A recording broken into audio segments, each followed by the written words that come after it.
Hello guys, मैं आशुतोष मिश्रा। आप Chanakya YouTube channel में आपका स्वागत है। और आज हम लोग अर्थमेटिक का जो रेशियो जो चैप्टर होता है आपका, उस पर हम लोग आज डिस्कस करेंगे और उनके बेसिक कॉन्सेप्ट को समझने की कोशिश करेंगे। एक्चुअली रेशियो होता क्या है। अगर आप रेशियो पे कमांड कर लेते हैं तो आपकी जो अर्थमेटिक यानी कि अंग्रेजी जिसे उस पर आपका कमांड हो जाएगा। 95% आपके अर्थमेटिक जो है रेशियो के कॉन्सेप्ट पे क्वेश्चन सॉल्व हो जाते हैं 10 से 15 सेकंड में। तो हम लोग पहले क्यों ना हम लोग रेशियो पे ही कमांड करना शुरू करें। रेशियो से आपका फ़ायदा क्या होगा, जब आप इसको कॉन्सेप्ट को समझ जाएंगे तो आप इजीली कोई भी क्वेश्चन आपको सॉल्व कर सकते हैं। ठीक है, तो पहले तो हम रेशियो पे डिस्कस करेंगे, रेशियो होता क्या है और रेशियो से कैसे हम क्वेश्चन को कर सकते हैं, इसको ही हम चीज़ समझेंगे। ठीक है, आइए हम लोग रेशियो को समझते हैं कि रेशियो होता क्या है। हिंदी का अनुवाद रेशियो का हिंदी में जो ट्रांसलेशन या अनुवाद है इसको अनुपात बोलते हैं। अनुपात यानी कि रेशियो जो है टू सिमिलर थिंग्स में निकालते हैं।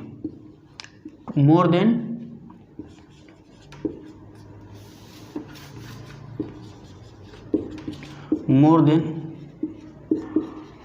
To similar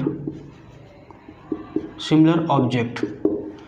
to similar object से दो सिमिलर, मोर देन टू यानी कि मैं ऐसा नहीं कह रहा हूँ, मिनिमम दो ऑब्जेक्ट यानी कि दो चीज़ें होने की आवश्यकता होती है रेशियो में। रेशियो होता क्या है, पहला स्टेप क्या होता है कि जैसे आपने बोला कि a = 10, b = 15। ठीक, यानी कि a कोई 10 है, b 15 है। अगर मैं इन दोनों को अनुपात में लिखना चाहूँ तो आप पहला काम क्या करेंगे, इसका सिंबल होता है a/b, यानी कि 10:15। तो आप क्या करते हैं कि रेशियो, अभी ये ठीक है आपने ऐसे लिख दिया ठीक है, पर वास्तव में रेशियो में लिखने से क्या होता है, जब इसको फाइनली, इसका एक जो फाइनल स्टेप ये है कि इसमें से कॉमन जो पार्ट होता है, कॉमन जो फैक्टर होता है, कॉमन जो नंबर होता है उसको हम निकाल लेते हैं। यानी कि इसको आप कैसे लिख सकते हो, 5 × 2 5 × 3। तो ये जो कॉमन पार्ट है इसको मैं बाहर कर लेता हूँ, हटा लेता हूँ, तो फाइनली क्या बचा 2 और 3। क्या बचा 2 और 3। ये हमारा हुआ 2:3। ठीक है, और मैं इसको ऐसे भी लिख सकता हूँ a/b = 2/3। जब भी आपको, इसको मैं ऐसे भी लिख सकता हूँ। ठीक है, यानी कि अगर आप कभी भी मैथ में ऐसा टर्म आए तो a बराबर, जो इसके ठीक सामने वाली वैल्यू को आप एज्यूम कर लेना, b = 3 एज्यूम कर लेना। ठीक है, एक चीज़ और होता है, जब हम दो या दो से अधिक जब भी कोई ऑब्जेक्ट होता है और जो उसको रेशियो निकालते हैं हम लोग, तो उन दोनों के बीच जो फाइनली जो नंबर बचता है, जो ये फाइनली जो बचा है, इसी को हम लोग को प्राइम नंबर बोल देंगे। अब इसको को प्राइम नंबर ही क्यों बोलते हैं, क्यों बोलेंगे, क्योंकि इसका जो HCF होगा फाइनली अब 1 बचेगा, क्योंकि कोई कॉमन पार्ट नहीं है। एक तो भैया सर्वव्यापी हर जगह होता है, एक कुछ भी नहीं रहेगा तो हर जगह रहेगा, तो कुछ का फाइनल क्या बचा 1। ठीक है, एक चीज़ और थोड़ा कॉन्सेप्ट है, आप समझना, आपके आगे जब लैंग्वेज वाले क्वेश्चन आएंगे तो अक्सर ये, अगर मैं इसको अगर बोलेंगे तो a को मैं 2/5 लिख सकता हूँ। तो यानी कि इसके कॉन्टेक्स्ट में, इसके रेफरेंस में, यानी कि हम a 2 और 3 को बोले तो 5। तो अगर मैं बोलूँ कि a का कितना रेशियो है, a का कितना हिस्सा है, यानी a का कितना पार्ट है, तो a का कितना है 2/5, यानी कि टोटल 5 था, 2 कितना पाया, टोटल हिस्सा 5 था, a कितना पाया 2 हिस्सा पाया। यानी कि आपके पास 5 चॉकलेट है तो आपको 2 चॉकलेट मिली, टोटल 5 चॉकलेट में से आपको 2 चॉकलेट मिली, यानी कि आपको कितना हिस्सा मिला 2/5 हिस्सा। आने वाले एग्जाम में इसका यूज होता है पर हम लोग समझ नहीं पाते हैं, एक्चुअली ये भी रेशियो का ही पार्ट होता है। तो आप आसानी से, अगर टोटल 5 था तो ए 2 पाया तो बी कितना पाया होगा, 5 में से 2 गया तो कितना बचा 3। आप ऐसे बता सकते हो। और बी के रेफरेंस में दिया रहे तो बी के रेफरेंस में होगा तो 3/5, यानी कि आप कह सकते हो जब हमारा ये फ्रैक्शन में लिख देता है तो मैं इसको टोटल बोलता हूँ और इसको क्या बोल दूंगा, वेरिएबल बोलूँगा, या इसको रिजल्ट बोलोगे। कभी भी ये नीचे वाला पार्ट कभी चेंज नहीं होता है, ऐसा नहीं कर रहा हूँ, होता है, लेकिन क्वेश्चन के हिसाब से। अब क्वेश्चन दिया रहेगा तो अगर यहीं पे ये अलग अलग हो दिया रहता है, यहाँ पे अलग दिया रहता है, यहाँ पे 5 3, तब मैं उसको बराबर करते, क्योंकि नीचे टोटल हमेशा फिक्स रहता है, टोटल में ऐसा फिक्स होता है, वो कभी चेंज नहीं होता है।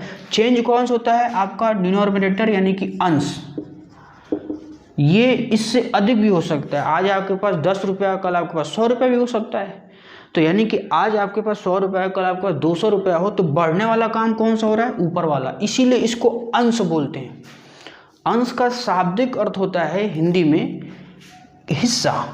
कितना हिस्सा है आपके पास, 5 में से 2 हिस्सा है आपके पास, इसका शाब्दिक अर्थ ये होता है।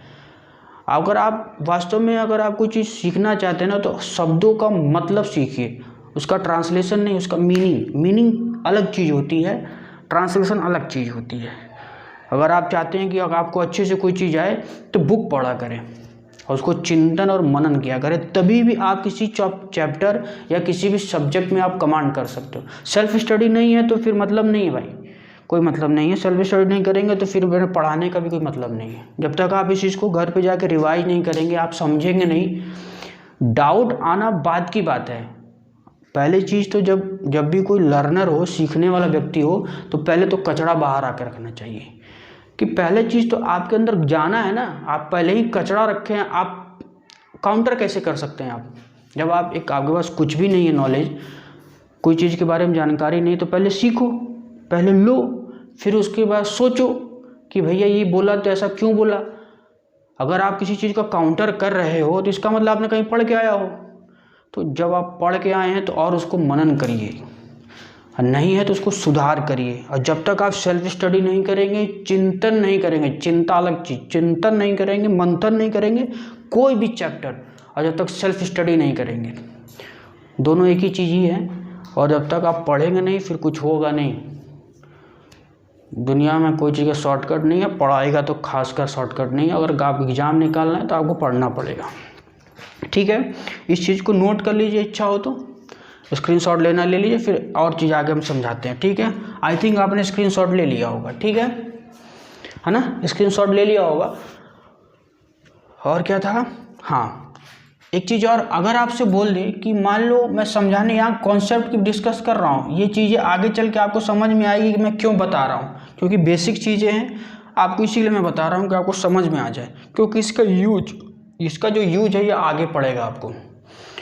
अभी कह रहा है क्वेश्चन नहीं करा रहे, ये नहीं करा रहे, क्योंकि हमको काम यहाँ पे अभी पहले बेसिक चीज़ को डिस्कस करना है। जब तक आप बेसिक नहीं समझेंगे फिर कोई मतलब नहीं है, फिर क्वेश्चन कराने का कोई मतलब नहीं, फिर कहेंगे कि भैया नहीं आ रहा है। मान लो अगर आपने ए और बी का रेशियो क्या 2:3 है, अगर आपसे बोलता है कि ये तो मेरा यहाँ के कॉन्टेक्स्ट में तो ये मेरा इमेजिनरी बोलते हैं, रियल नंबर नहीं है, इमेजिनरी नहीं बोल रहा हूँ, रियल नंबर क्वेश्चन के हिसाब से रियल नंबर नहीं है।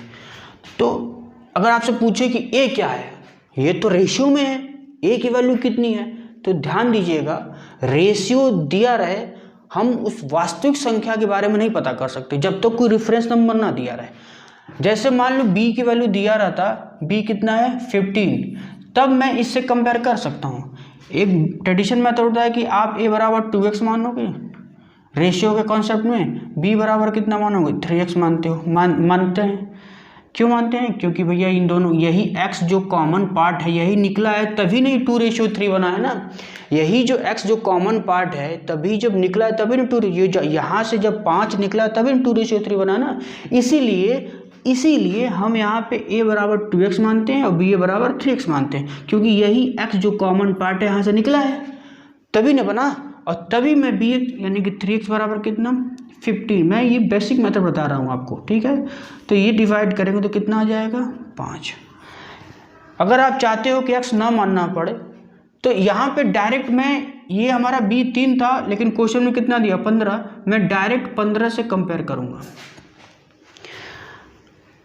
तो यहाँ पे 15 करने के लिए ये 15 3 से कितना गुना है 5 गुना, क्योंकि यहाँ पे जैसे ही 5 मल्टीप्लाई करेंगे 15 हो जाएगा।